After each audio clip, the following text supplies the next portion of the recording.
parler beaucoup, manger l'argent, voyager beaucoup seulement, mais travailler beaucoup, créer des choses, emploi des jeunes, non, non, non. Les dirigeants africains, les dirigeants sont comme ça. Les grandes gueules. Merci à vous tous à l'international, mesdames et messieurs. Plusieurs mois s'offrent à vous, évidemment, pour interagir sur nos sujets. Soit vous partez sur Twitter, ça se passe là. Hashtag espace GG. Sinon, le numéro de téléphone qui s'affiche juste en bas de l'écran, soit le 00224 657 39 13 13. Et si vous nous écoutez à la radio, si vous êtes plus au update aux réseaux sociaux, ça se passe évidemment aussi sur le hashtag espace GG. Merci à vous qui nous suivez à l'international encore une fois. Merci de rejoindre l'équipe de GG pour votre plus grand bonheur. Moussa Mouissila, bonjour. Bonjour Lamine Guérassi, bonjour à tous. Bonjour Jacques Lewalinou. Bonjour Lamine, bonjour à tous. Antoine Koroma, bonjour. Bonjour Lamine, bonjour à tous. Très bien habillé aux couleurs jaunes. Oui. Très jaune à l'antenne ce matin. Ça fait peut-être comme Moussa aussi d'ailleurs. Non, Moussa c'est mélangé. Bon. Le vôtre il est complètement jaune. Non, c'est pas tout à fait jaune. C'est l'un des fondateurs du mouvement Les Jaunes. Il n'a pas encore reçu sa dotation pour la campagne. Extraordinaire. Voilà. Ça commence bien là. Tu vois, je m'en doutais en plus quand je me suis... Avant-hier quand je me suis habillé en jaune, j'ai reçu tous les coups. C'est pas le moment de s'appeler comme ça, j'imagine. Ah ouais. Oui, on a pris hier les soucis avec Takana Sayon, Moussa Mouissila. Oui, est-ce que c'est étonnant? Non. Moi, je m'attendais à de telles représailles quand on sait à quel pouvoir nous avons affaire depuis maintenant 10 ans, près de 10 ans. On se rend bien compte, surtout en cette période électorale, préélectorale, pré-campagne, que tous les propos qui sont tenus par les acteurs publics sont des propos qui sont épiés, décortiqués par le pouvoir central. On n'est pas du tout... on est fébrile, on n'est pas ouvert à la critique. Tout ce qui est dit contre le président et c'est dit au mauvais moment. Donc il faut arrêter tous ceux qui peuvent avoir des propos contraires, qui peuvent amener le débat public à un certain niveau. Ce que Takana a dit, le sujet, la question qui lui a été posée, que je lui ai posée, la question elle était relative à la prorogation de l'état d'urgence sanitaire. Effectivement. Takana a fait le lien entre cette crise sanitaire et le troisième mandat. Est-ce qu'il a eu tort? Je dis non, il n'a pas eu tort. Puisque avec un peu de recul, lorsque vous analysez un petit peu l'acte qui a été pris par le chef de l'État, vous vous rendez compte qu'il a fait beaucoup plus pour empêcher ses opposants, pour empêcher le FNDC notamment, d'organiser ces manifestations, de descendre à la rue. Parce que vous savez, la plénière a décidé que le 29 septembre à venir, et que les manifestations du FNDC vont reprendre. Donc ça a été beaucoup plus fait dans ce sens-là pour empêcher que ces manifestations se tiennent que pour une quelconque raison liée à la Covid-19. Si la raison elle était liée essentiellement à la Covid-19, ni le parti au pouvoir, ni comment on appelle les différents dignitaires de ce régime ne se seraient rendus à l'intérieur du pays pour mobiliser du monde.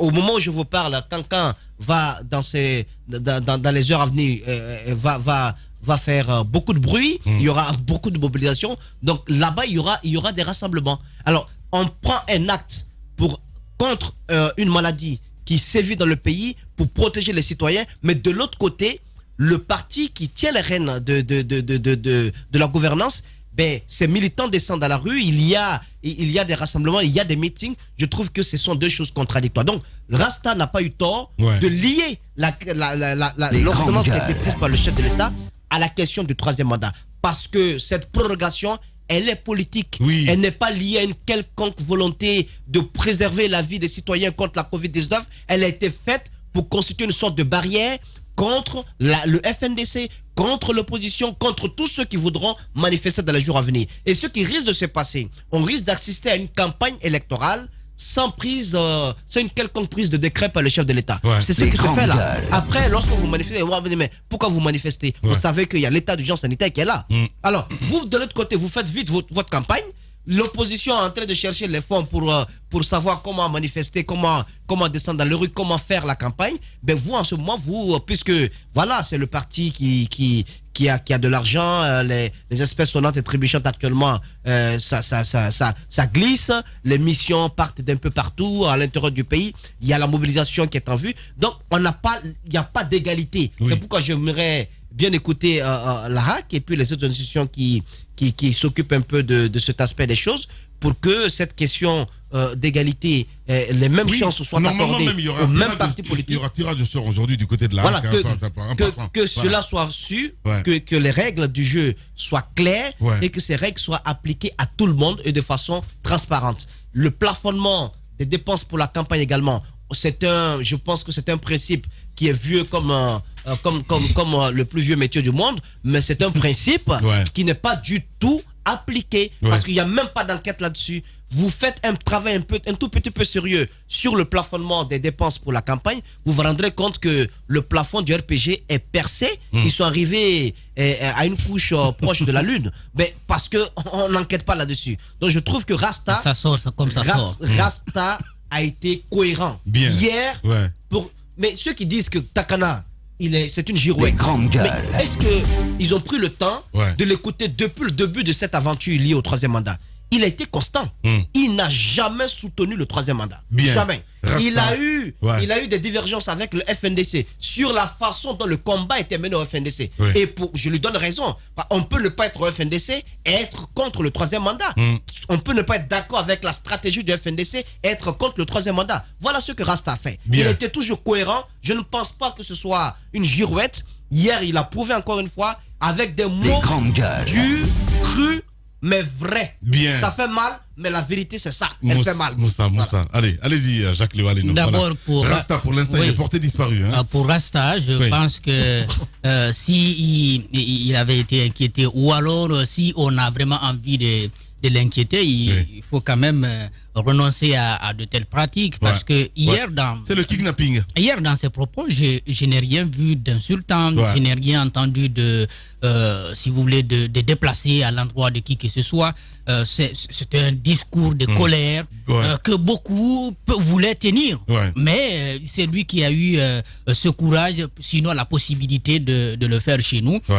Il ne sert à rien d'aller s'en prendre à lui. Il est ce qu'il est, j'en peux estimer. Bon, il n'est pas cohérent.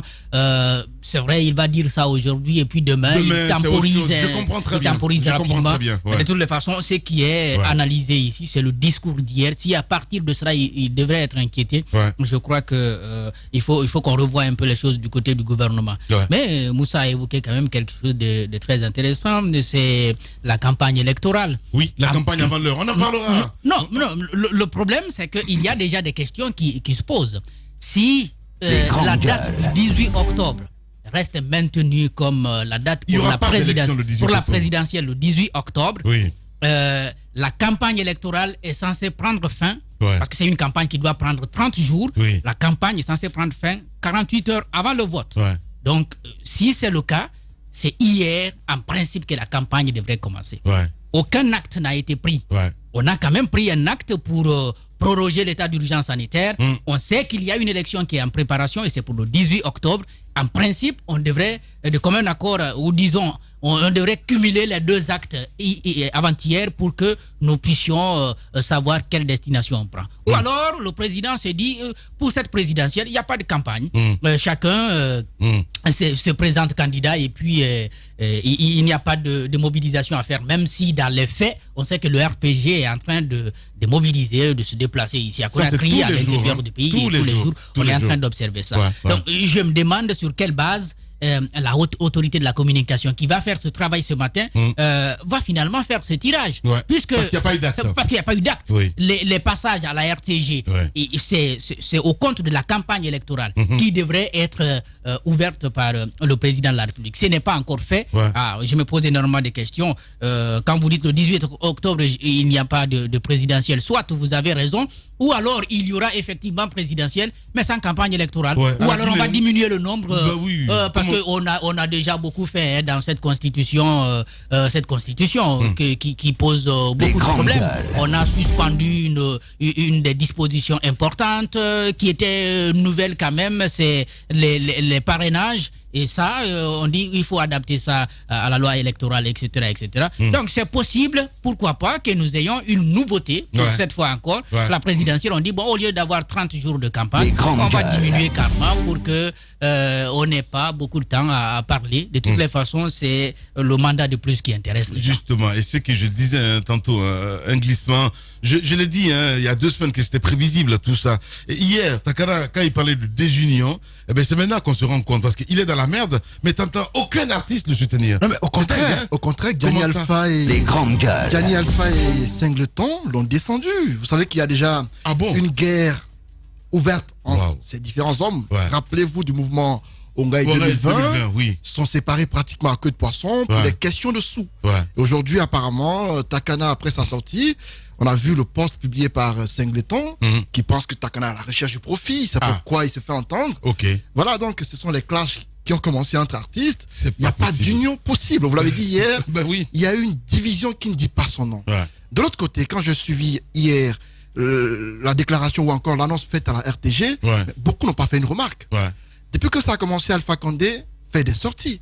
Mais pour une première, ce n'est pas lui qui est sorti.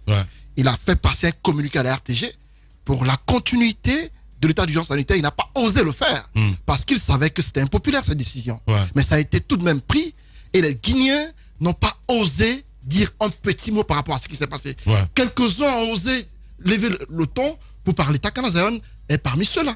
Comment comprendre qu'une telle décision qui pour moi aurait dû être changée soit prise sans qu'aucun Guinéen ne dise un mot? Ça veut dire qu'on est prêt à l'accepter, on est prêt à vivre ainsi. C'est la résignation. Ce que je me dis, ce qui se passe là en ce moment en Guinée. On m'apprend qu'Alpha Condé est le Guinéen le plus informé du pays. Ce n'est pas ce que je constate. Mais c'est pas ce que je constate. Il a toutes les informations. C'est pas ce que je constate. Désolé Antoine. Cette décision, il a pris les grandes gueules. Il l'a fait sur des bases politiques. Voilà. Ce qui n'est pas juste. Socialement, on est en train de mourir.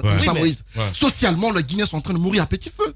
Si Alpha Condé faisait un peu le tour de la Guinée, il comprendrait que le Guinéen, le bas peuple ou encore les vrais gens, il est coupé du monde. Il est complètement coupé pas normal. Non, mais ça fait longtemps qu'il ne voyage pas en voiture à l'intérieur. L'une des causes de ça, et c'est un peu là où je... Est-ce qu'il l'a fait d'ailleurs une fois depuis qu'il est là? Depuis qu'il est... Bon, je crois qu'en 2010, il a fait le tour du pays. Même à Calvelin, il est parti par hélicoptère. À l'école de la police, je crois à l'école de police, pour une formation, il est allé par hélicoptère. De l'autre côté, j'indexe un peu le rôle de la première dame de la République. Est-ce qu'on en a encore? Parce qu'on dit souvent que c'est la nuit, mais la nuit porte conseil, la quand on dit que attendez, je finisse. Dans un pays normal, la première dame de la République aurait pu donner des conseils à son mari. Ou dire, mon cher mari, mon tendre époux, le peuple est en train de souffrir. Faites en sorte d'alléger des mesures. Antoine. Attendez la mine. Pour moi, elle aurait pu jouer un rôle. Mais je constate que Janet Condé est l'ombre d'elle-même. Depuis sa venue à cette fonction de première dame, elle fait tout pour encourager son mari. C'est pas une fonction. Elle n'assume pas les fonctions. Mais les premières dames, c'est reconnu comme une fonction. Ce n'est pas constitutionnel. On parle de... J'indexe le rôle de la première dame parce qu'elle ne joue pas son rôle, la mine.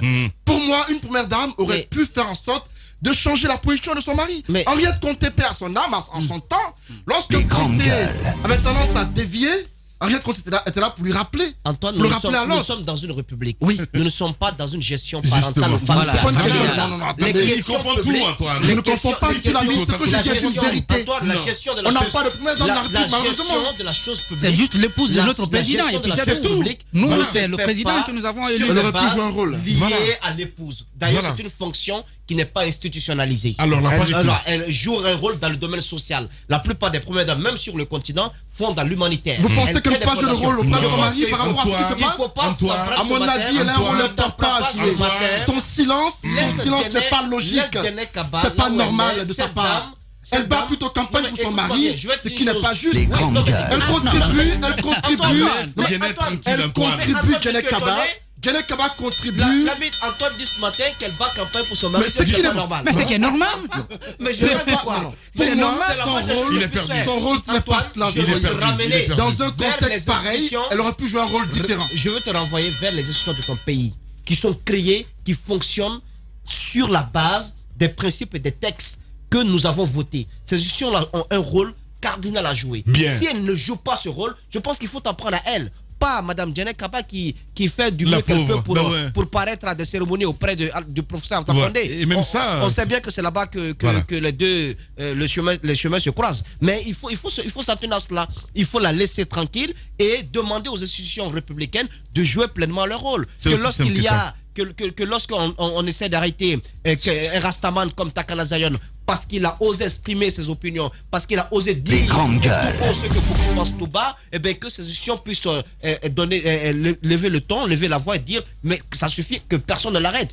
Quand j'apprends de par ses proches qu'ils lui ont envoyé une convocation hier, il a fallu qu'il intervienne sur les grandes gueules pour qu'on lui dise t'as agressé telle personne, tu dois à telle personne, donc il faut qu'on te mette aux arrêts. Il est porté disparu. Moi je l'ai pas eu au téléphone. C'est du n'importe quoi. Pas eu du téléphone et il faut que les gens arrêtent. Mais Moussa Daraba m'a dit qu'il l'a eu, qu'il est dans la brousse, il est en train de partir de la Sierra Leone. Actu Jeune l'a relayé sur ce que je vais dire par rapport à ce tag du président, par rapport surtout au bas peuple pour qui j'ai une certaine pensée ce matin, Lamine.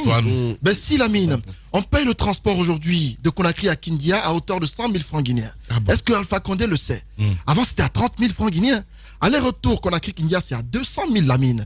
Mais Alpha Condé n'y pense pas du tout. À part cela, on parle du cas des restaurants et motels, ça fait rire. Mais des Guinéens vivent de ça. Des Guinéens travaillent dans ces motels et autres bars. Mais aujourd'hui, ça fait 6 mois qu'ils ne travaillent pas et ils sont endettés jusqu'au cou. Certains ont pris par location leur lieu de travail. Cela fait 6 mois qu'ils ne peuvent pas s'acquitter de ces loyers-là parce que l'État les empêche de travailler. Comment se fait-il que des ministres ou des cadres reperchés ont des hôtels, ont des restaurants à Kaloum qui fonctionnent à plein temps? Ben si. Quel hôtel, Antoine? Attendez, Lamine. Comment ça? Allez-y à Kaloum. Oui, mais tu m'en parles quelque chose. Je ne vous dirai pas de nom. Je ne vous dirai pas de nom. Allez-y à Kaloum. Vous y verrez des restaurants qui fonctionnent à plein temps. Des hôtels qui fonctionnent. Alors que au niveau de la périphérie de Conakry, au niveau... Quel haut cadre? Lamine, non mais attendez, je ne vous dirai pas de nom ce matin. Comment ça, tu ne veux pas de nom? Je vous dis, à Kaloum, allez-y voir, des restaurants sont ouverts. Ça fonctionne. Dis-moi quand ça même, fonctionne à Kaloum, côté de Dixine, que l'hôtel de Mathurin ne fonctionne pas. Mathurin, il faut le reconnaître, son hôtel il est fermé. Bien. L'hôtel de Mathurin il est fermé. Tu parles de quel ministre? À Kaloum, il y a des restaurants. Tu parles de quel ministre? Je ne vous dirai pas de nom ce matin. Comment ça, Antoine? À Caporo, il y a là-bas un restaurant qui fonctionne et même une boîte de nuit qui fonctionne, qui appartient à un cadre de la police, qui fonctionne à plein temps. En principe, les restaurants. Je sais de quoi je parle, Lamine, mais on va y revenir. Mais non, c'est pas une question de minutes là. C'est que je veux dire, Lamine. Quel cadre de police? Au niveau du bas peuple, on est en train de souffrir. On fait souffrir les citoyens. Et ce n'est pas juste ce qui se passe. Il y a une politique de 2 poids 2 mesures qui doit changer. C'est pas bien. Tu vas me siffler à l'oreille peut-être. Moi, j'aimerais éviter. Je crois que les restaurants pour les restaurants. Non, mais Antoine, non. Non, Antoine. J'aimerais éviter. C'est injuste, Lamine. Ce qui se passe là. Tu parles dans le vide en fait. Pas du tout, Lamine. Je suis désolé. Je ne parle pas dans le vide. Tu parles dans le vide. Je dis qu'il y a du 2 poids 2 mesures. Si tu le dis. Il y a des citoyens qui n'ont pas la possibilité de s'acquitter de leur loyer quotidiennement. On est en train de les enfoncer, de les tuer à petit feu. Ce que je n'encourage pas. Lorsque le président Macky Sall. C'est qui? Lorsque le président sénégalais proroge l'état d'urgence dans son pays, il le fait sur la base des recommandations qui lui sont faites par les scientifiques, par les chercheurs, par les médecins, par ceux qui sont du domaine de la santé et qui sont engagés dans la riposte contre la maladie dans son pays. Lorsque Emmanuel Macron le fait, vous savez que c'est la résultante d'une série de démarches, de consultations avec ces mêmes scientifiques qui savent c'est quoi la maladie et qui savent que le domaine de la santé, ce n'est pas le domaine de la politique politicienne. Mais lorsque le nôtre proroge l'état d'urgence sanitaire, je me pose des questions sur les consultations qu'il a bien pu mener. Allez-y demander au conseil scientifique si ce conseil a émis un seul avis au sujet de la dernière prorogation de l'état d'urgence sanitaire. Ça m'étonnerait. Ce conseil, d'ailleurs, je pense qu'il a été classé là où il est classé. Ces recommandations, qu'est-ce qu'on en fait? Les tests qui ont été récemment faits pour les solutions nationales de lutte contre la Covid-19, ces résultats, on les attend toujours. J'estime que... Je ne sais pas ce qui se passe au niveau de la régie, hein, parce qu'on parle d'autre chose, ils mettent un autre titre à l'antenne. On va dans un domaine qui est encore un domaine qui est un domaine névralgique, qu'on doit prendre avec beaucoup de sérieux. Mais s'il faut encore une fois mettre dans ce fruit le verre politique, je pense que là, on est en train de tomber tout bas. Ce n'est pas normal. Il ne faut pas voir tout sous le prisme de la politique parce qu'après, les résultats seront catastrophiques. Soit vous permettez aux citoyens, à ceux qui sont engagés dans la compétition présidentielle, d'aller en campagne de battre campagne en demandant au conseil scientifique, à l'ANSS, de quand même sortir des recommandations sur le port, par exemple, obligatoire de masques, sur quelques mesures de préventives à adopter. Soit vous le faites pour tout le monde, ou bien vous interdisez complètement la règle applicable à tout le monde. Mais il ne faut pas, parce que le FNDC pointe à l'horizon, parce que vous sentez qu'il peut y avoir quelques mouvements sociaux sur toute l'étendue du territoire national contre une candidature qui est une candidature de trop du président Alpha Condé, et bien vous voyez tout ça, vous dites, l'état d'urgence sanitaire est prorogé, sans donner de raison. L'État contribue à se planter un couteau dans le cœur en le faisant. Parce qu'il y a quand même des économies qui n'entrent pas en prorogeant cela. Et vous tuez aussi les petits citoyens, l'informel. Quelle est la part de l'informel dans notre économie nationale? Et c'est là où le peuple vit, les vrais gens vivent. La part de l'informel, ces gens qui sont obligés de vivre notamment les métiers de la nuit. Vous tuez tout ce beau monde. Je pense qu'au sommet de l'État, il y a des choses à revoir et on ne peut pas tout rendre politique dans notre pays, c'est pas normal. Voilà. Oui, pour la campagne électorale, pour la campagne électorale, j'ai dit tout simplement, ces leaders qui veulent devenir président, je crois, ils n'ont pas leur langue dans leur poche. Ils vont parler. On va quand même pas le soumettre à une campagne qui ne va pas prendre 30 jours. Je crois que pour cela seulement... Mais tout est possible maintenant ici. Oui, s'ils prennent cette décision, en tout cas, il y a des candidats dont le peuple estime que ce sont des candidats sérieux, comme Cellou Dalein par exemple. Je vois mal comment il peut se soumettre à une décision qui va contraindre son parti politique à mener une campagne de moins, alors qu'il a envie de faire, comme on le connaît par habitude, les 33 préfectures du pays, aller à la rencontre des citoyens. On n'ouvre pas la campagne et puis on dit on proroge l'état d'urgence sanitaire, c'est ça là la préoccupation. Mais il y a une question aussi fondamentale, il faut quand même qu'on ne nous trompe pas. On a envoyé ces mesures d'urgence là, pourquoi? Parce qu'on a l'impression que ce sont les mesures là qui nous ont aidés. Moi je ne crois pas. Je ne crois pas que les mesures d'urgence sanitaire ont pu aider, n'est-ce pas, à limiter la propagation. Tout comme il l'est. Je ne crois pas. Les marchés sont toujours restés ouverts. Les écoles, les écoles on avait arrêté à un moment donné, mais surtout les marchés sont restés toujours ouverts. Je n'ai pas entendu, peut-être que l'ANSS peut nous démentir en nous donnant des statistiques, par exemple des contaminations par zone, des contaminations par catégorie professionnelle. Qu'on sache combien de femmes vendeuses dans des marchés de Conakry ont contracté la maladie. J'ai bien envie de le savoir aujourd'hui. En tout cas, ces femmes-là ont toujours continué à vendre depuis mars 2020. Il n'y a eu aucun problème à ce niveau. Vraiment, je me pose la question, pourquoi on est en train de maintenir les mêmes mesures? Ce ne sont pas les mesures qui nous ont aidés à limiter la propagation. Je crois qu'il y a autre chose et c'est ça doit être expliqué autrement. Les contaminations sont venues dans les milieux professionnels, dans les bureaux, c'est au niveau de l'État, au niveau des entreprises, des gens qui travaillent avec le stylo, avec l'ordinateur. À la présidence même aussi. À la présidence, ce sont eux qui ont contracté le virus. Donc je pense qu'il faut quand même permettre à ce que ces citoyens qui n'ont rien à voir avec la politique, qui n'ont rien à voir avec l'administration, puissent, n'est-ce pas, chercher leur pain quotidien et normalement, donc à ces tenanciers de bar, à ces opérateurs culturels qui sont en train de souffrir énormément, il ne sert à rien de continuer à les maintenir dans cette situation. Sinon, autrement, on est en train de faire du mal à nous-mêmes, à l'économie nationale, et c'est très dangereux parce qu'il n'y a pas d'aide qui suit. C'est nous l'État. La question que j'ai envie de poser ce matin, Lamine, comment contractons la maladie coronavirus? Est-ce qu'il y a une façon différente de la contracter? Je crois que depuis le départ, c'est la même manière. C'est le contact physique, c'est parfois les sécrétions au niveau de la bouche ou encore du nez. Et pour éviter cela, on nous recommande de porter le masque.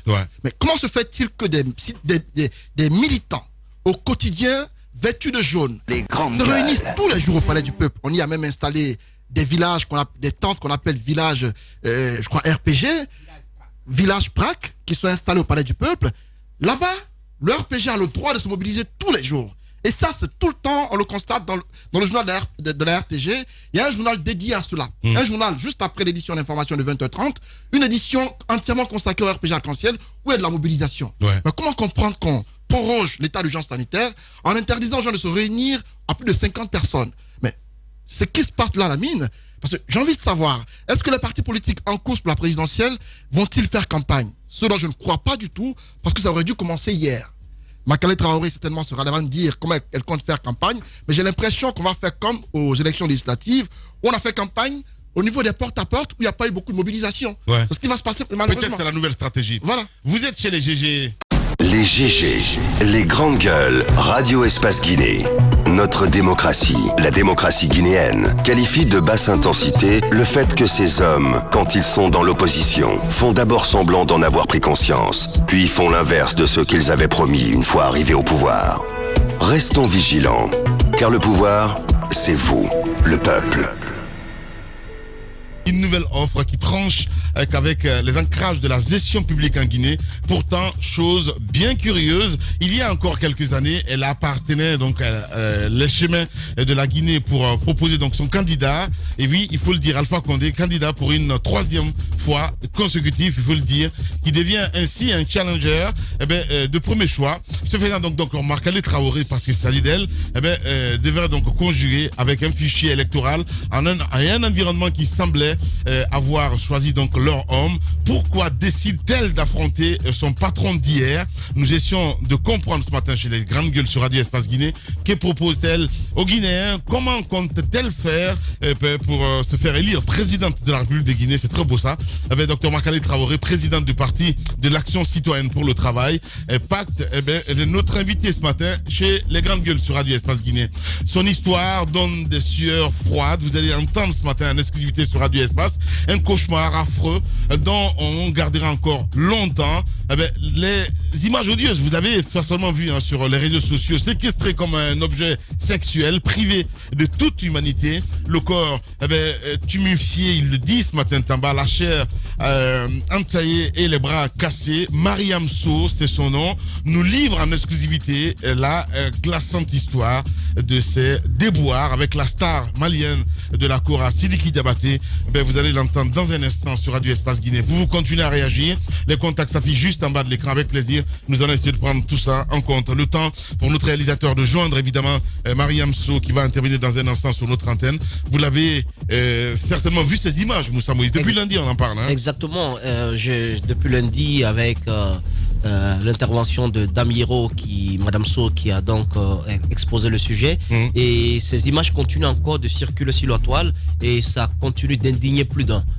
Ici dans notre pays, mais aussi à Bamako, où des activistes de la société civile se sont joints à la douleur de la fille pour non seulement la soutenir moralement, mais aussi lui apporter tout ce qu'il faut en termes de soutien pour une démarche judiciaire, parce que j'apprends qu'elle compte bien porter plainte. Et la précision, c'est que les images ne datent pas d'aujourd'hui. Ouais. Ce sont des anciennes images. L'acte se serait passé il y a 1 an au moins, et que la fille, elle avait décidé de garder le silence, de garder sur elle ses sévices. Les grandes gueules. Puisque ça c'est sorti sur les réseaux sociaux, ça a pris de l'ampleur. Oui. Je pense que tout cela a joué un peu sur la décision qu'elle avait prise. Parce que moi j'ai parlé hier tard avec Madame Hiro, oui. Qui a essayé de joindre quand même, le manager de Sidiki Diabaté, oui. Qui se défendait. Oui, le manager dit que son artiste n'a pas levé la main, ouais. sur la fille. Justement, voilà.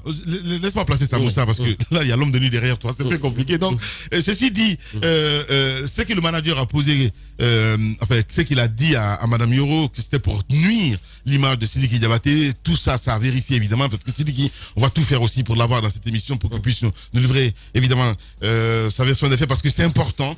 Dieu seul sait que c'est pas facile quand on est à ce niveau. C'est très complexe, mon cher Moussa. Surtout quand on est, tout ça, j'y vais avec la même prudence que la prudence qui enveloppait mes propos le lundi.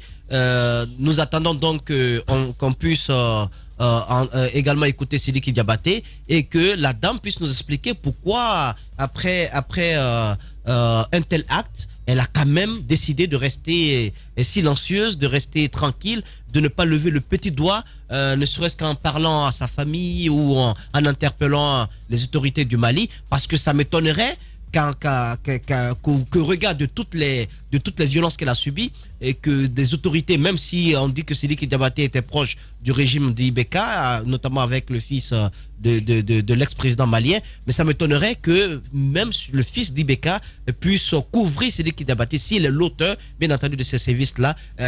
Voilà, donc je ne comprends pas le silence de la dame et j'espère qu'elle va pouvoir nous l'expliquer. Et Sidiki Diabaté aussi, j'espère qu'il prendra la parole parce que c'est quand même l'image d'une icône de la musique africaine qui est en jeu. Sa crédibilité également est en jeu. Il n'est pas connu pour quelqu'un de violent. En tout cas, moi qui suis fan, j'espère qu'il n'est pas de ce genre. Et s'il a commis un tel acte, je pense que ce serait très dommage. Et la fille est dans tout son droit de porter plainte contre celui qui est responsable de ces services-là. Allez-y, Jacques Levalino. Vous avez suivi ces images, hein? Oui, j'ai pu voir les images. Qui sont quand même des images, en tout cas, atroces. Mais bien évidemment, on a envie de comprendre comment ça s'est passé. Parce que je vois à côté un jeune qui parle au nom de la femme et qui essaie de lui donner la parole et qui dit justement que c'est arrivé, je crois, il y a un an de cela, qu'elle a, n'est-ce pas, ses blessures sur son corps.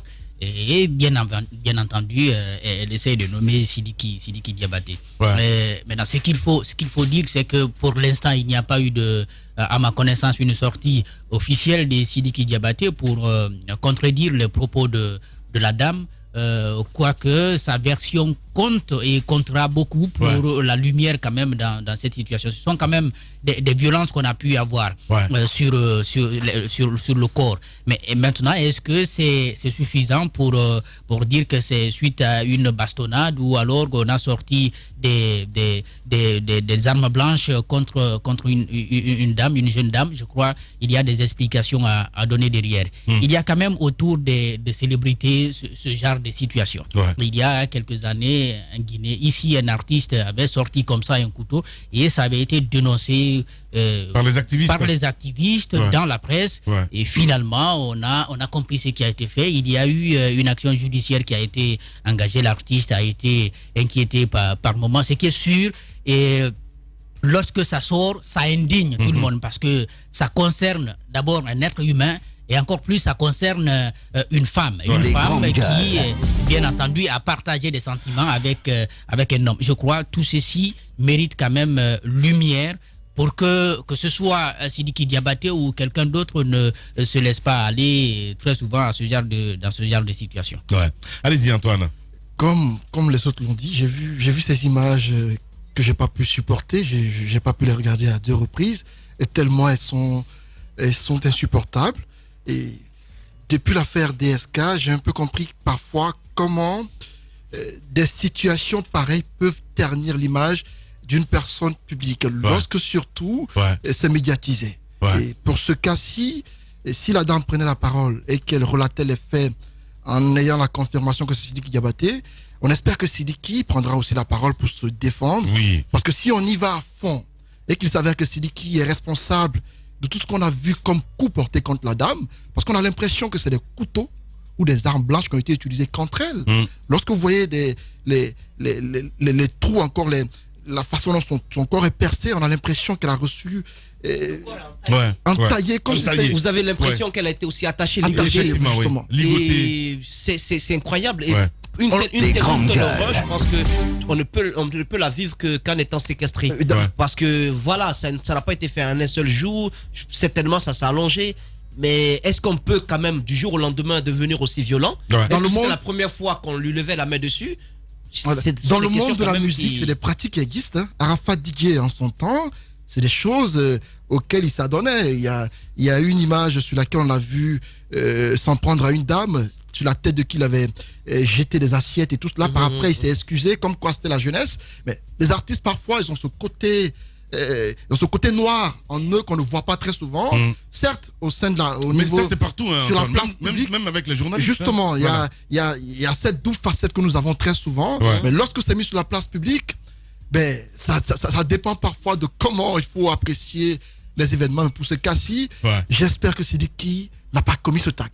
Si c'est le cas... Ben écoute Antoine, il n'y a pas de Sidiki, je suis désolé. J'espère juste qu'il ne l'a pas fait. Parce que parfois, de elle s'est exprimée à visage découvert. De l'autre côté, ce qu'il faut dire, c'est qu'aussi nos sœurs, les grandes gueules. Attendez, ne me regardez pas comme si. Pas du tout. Non, Aline, écoutez ce que j'ai à dire. C'est ce que je fais, Antoine. De l'autre côté, je l'ai dit tantôt, si Sidiki a fait ça, il est à blâmer. De l'autre côté, il n'est pas à blâmer seulement. Il est condamné. Il doit être poursuivi pour jugé, condamné. De l'autre côté, ce que je veux dire, de l'autre côté, il y a souvent nos sœurs qui ne veulent que des stars comme partenaires, qui ne veulent que sortir avec des personnes célèbres. C'est pas parce que attendez que je finisse. Tu as été frustré. Attendez que je finisse. Je ne trouve pas. Que tu vas quand même en vouloir. Oui, c'est quand même. Est-ce qu'il ne bat même pas sa femme, Antoine? Non. Quand vous voyez bien, vous sentirez les grandes gueules. Il ne peut pas. Il est plutôt battu. Lui, il est battu. Moi, je trouve qu'elles ont le droit. Laissez-moi finir, Elles ont le droit de sortir avec qui elles veulent. Ne me faites pas passer pour Hitler, avec macho quand même. Voilà, avec je suis pas en train de trouver une excuse à l'acte de Sidiki. Je dis juste que parfois, nos jeunes sœurs souvent, ou nos sœurs parfois, sont emballées par certaines pratiques. Tout ce qui brille n'est pas de l'or souvent. Lorsqu'elles voient des images d'une certaine star de la musique ou encore de la télévision, elles sont très souvent emballées comme quoi celui-ci, l'homme de ma vie, ou celui-ci peut faire mon affaire.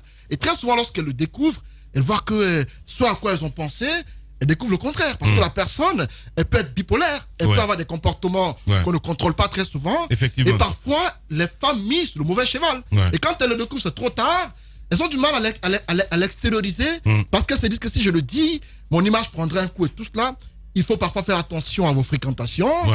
Tout ce qui brille n'est pas de l'or. Il faut le dire. Voilà, ce n'est pas une excuse que je trouve pour Sidiki Diabaté. Mais si on condamne Sidiki pour cela, il faut aussi alerter par rapport à certaines de nos sœurs qui parfois, la question justement c'est à ce niveau, parce que la dame dit c'est arrivé depuis un an.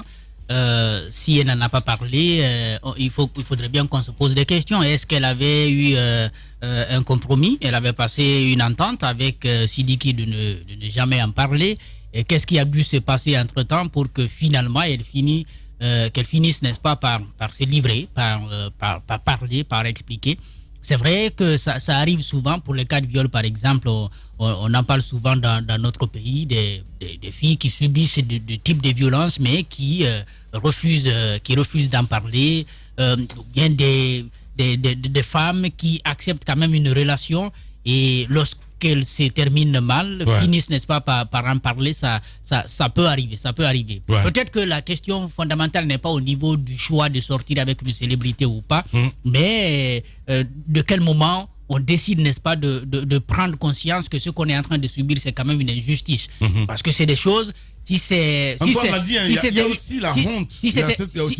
une personne qui n'était pas, si c'était pas Sidiki Diabaté, si c'était par exemple un garçon du quartier qui avait fait ça, je crois que le même jour que le garçon a fait ça, la fille allait mettre ça sur la place publique. Et puisque c'est une célébrité, on réfléchit d'abord par deux fois. Est-ce qu'il y a une possibilité de préserver l'image? Je ne parle même pas de l'image de la fille, mais l'image de cette célébrité qui est derrière. C'est quand même un artiste qui est aujourd'hui bien connu en Afrique et ailleurs dans le monde. On essaye de réfléchir à toutes ces possibilités. Ça a pris quand même un an, et après un an, on sort. Il y a de quoi à chercher, bien entendu, les raisons fondamentales de ce silence. D'une femme qui parle quand même librement, en tout cas dans cette vidéo qu'on a de quelques secondes, je l'ai vu aussi. Moi, je trouve que cette fille, cette compatriote, elle est victime. On ne va pas faire d'elle une deuxième victime. Non, pas du tout. C'est pas la question. Oui, je comprends. Au fait, rien ne justifie ce qu'elle a subi. Moi, ce que j'arrive pas à comprendre, rien ne justifie pourquoi c'est maintenant, en fait, après un an. Mais Lamine, il y a le poids de la société. Pourquoi c'est après il y a le poids de la société. Il y a peut-être le fait que celui qui est à l'origine de ces violences soit revenu à de meilleurs sentiments et qu'il ait pris des engagements. Il y a peut-être un accord tacite qui a été pris qui a été signé, je veux dire, entre les deux. certainement eu quelque chose. Mais elle ne s'est pas tue comme ça. C'est peut-être aussi lié au regard que la société aurait pu porter sur elle. Il y a des filles qui ne sont pas très excentriques, qui n'aiment pas trop mettre sur la place publique leur intimité ou les déboires de leur couple. Il y a certaines qui préfèrent gérer en silence, donc souffrir en silence. Beaucoup de martyrs comme ça existent dans nos sociétés. Mais je trouve, pour une raison ou pour une autre, je trouve que aucun être humain n'a le droit d'être traité de la sorte. Qu'il s'agisse de Sidiki ou d'un autre, l'essentiel est que la femme, puisque maintenant le sujet est sur la place publique, qu'elle prenne ses responsabilités et qu'elle demande à ce que ses droits soient respectés, qu'elle porte plainte. Et que celui qui est à l'origine de ces violences puisse expliquer. Et toutes celles qui sont dans des relations de ce genre, elles peuvent sortir avec qui elles veulent. C'est leur choix. On ne discute pas des questions de goût et de sentiments. Mais lorsqu'à un moment donné, avec votre partenaire, avec votre compagnon, vous trouvez que votre compagne, vous trouvez qu'il y a des limites qui sont dépassées, qu'il y a des lignes rouges qui sont complètement dépassées, ben en ce moment-là, prenez votre responsabilité, dites au conjoint, dites au partenaire, ça suffit, j'ai des droits. Vous n'êtes pas quand même des bestioles qu'on doit battre à souhait. Je pense qu'à un moment donné, il appartient aussi à ces dames de fixer les limites dans les différentes relations qu'elles ont, même si vous sortez avec une célébrité à la dimension de Sidiki Diabaté. Ouais, eh bien, ça ne donne pas le droit, évidemment. Alors, on a un petit souci ce matin pour rejoindre, évidemment, Mariam Sow, qui doit intervenir dans un instant, normalement dans notre émission, parce qu'à 6h du matin, quand même, elle m'a appelé pour confirmer qu'elle allait passer. Donc, je ne sais pas trop ce qui se passe avec la technique ce matin. Voilà, Antoine, quand on prend un petit peu les statistiques, en tout cas sur le continent, évidemment, que ça se passe un an, Madame Yoro m'a dit qu'elle a eu le manager, entre autres. Je l'ai suivi ce matin sur un site de la place, où il dit que c'est lui qui doit prendre part à une compétition internationale. Et apparemment, la dame profite de l'occasion pour vouloir salir Sidiki afin qu'il ne prenne pas part à cet événement, ou afin que son nom prenne un coup, ou son image prenne un coup avant ce grand événement, à l'issue duquel il peut être récompensé meilleur artiste africain. Et donc il dit qu'elle n'a pas choisi son calendrier par hasard et qu'il ne la connaît pas du tout. Il dit que ne connaît pas le manager, qui ne connaît pas la dame en question, qu'il est autour de. Mais il n'est pas sûr que Sidiki connaisse la dame ou pas. Il ne confirme pas du tout l'information. Il dit que la dame a choisi son calendrier pour faire sa sortie et qu'elle a l'intention de nuire à son artiste, et ce qui ne risque pas d'arriver. Et donc c'est ce que j'ai lu entre qu'on appelle quand c'est sur Actu Jeune ce matin. Et je me dis que de part et d'autre, chacun essaie de tirer le droit de son côté. La dame, à visage découvert, a dit clairement ce qui lui était arrivé. Elle a mis sur la place publique les images. C'est vrai qu'il y a quelques années en arrière, une autre Guinéenne aurait été aussi victime de cela avec l'artiste Davido. Elle était venue en Guinée sans plaindre. Ça arrive comme cela parfois que des dames soient victimes de comportements de personnes ou de personnalités. Mais très souvent, on dit que c'est quand ça ne marche pas dans l'ombre qu'elle décide de se plaindre sur la place publique. Et lorsque c'est fait comme ça, les artistes ou les personnes impliquées se disent que si elle le fait, mon image prendrait un coup. Donc il faut que j'arrange des choses afin que ça ne continue pas. Pour ce cas-ci, j'espère que ce n'est pas ce qui est arrivé. J'espère que la dame est vraiment victime et qu'elle va aller jusqu'au bout de cette affaire. Je pense qu'elle nous appelle là en ce moment. Mais ce qui va peut-être aider, ce qui va faciliter les choses, c'est qu'elle porte plainte. C'est la meilleure des choses, je crois. Elle est sur cette voie. Il faut qu'elle bénéficie de l'aide. Il y a des organisations de défense des droits humains qui peuvent aider, n'est-ce pas, des victimes de ce genre à accéder, n'est-ce pas, à la justice, à obtenir le moyen pour leur propre défense au niveau des tribunaux, que ce soit du côté du Mali où Sidiki vit, ou alors ici où la dame est originaire. Les Guinéennes, mais justement, qu'est-ce que l'autorité guinéenne en fait dans ce sens? L'autre question qui va se poser, parce que peut-être qu'on dira que c'est trop tôt. Sur place devrait normalement prendre ce dossier à bras le corps. C'est vrai que ce n'est pas les dossiers de ce genre de violation des droits de nos compatriotes qui manquent au Mali, mais pour ce cas-ci, je pense qu'on aurait pu faire la différence en allant rencontrer la dame, en lui apportant les premiers soutiens, ne serait-ce que du côté moral, et ensuite l'accompagner si elle décide de porter plainte. Je pense qu'il ne faut pas abandonner comme ça ses compatriotes. Nos ambassades sont très souvent lourdes quand il s'agit de lever le petit doigt pour défendre les intérêts des expatriés guinéens qui sont dans le monde. Et ça, c'est très dommage parce que au moins on doit savoir que un ambassadeur, il représente le pouvoir central là-bas, pays là-bas. Et donc il doit agir dans l'intérêt du pays. Voilà. Allez, on va revenir, mesdames et messieurs, à 10h, si tout va bien, en tout cas. Essayez de joindre So Mariam, c'est son nom, qui doit intervenir sur notre antenne. Est-ce qu'elle est là? Elle me signale. Elle est là, ça sonne, on me dit voilà. Bah, écoutez, on va marquer une pause. Et on reviendra à 10h, entre autres, avec notre invité ce matin, qui n'est autre que Dr Makale Traoré, présidente du Parti de l'Action Citoyenne pour le Travail, Pacte, donc il faut le dire. Et puis, si tout va bien aussi, cette dame aussi que nous allons joindre dans la deuxième partie de l'émission. Merci de nous choisir. Continuez à réagir, je m'occupe de vos messages.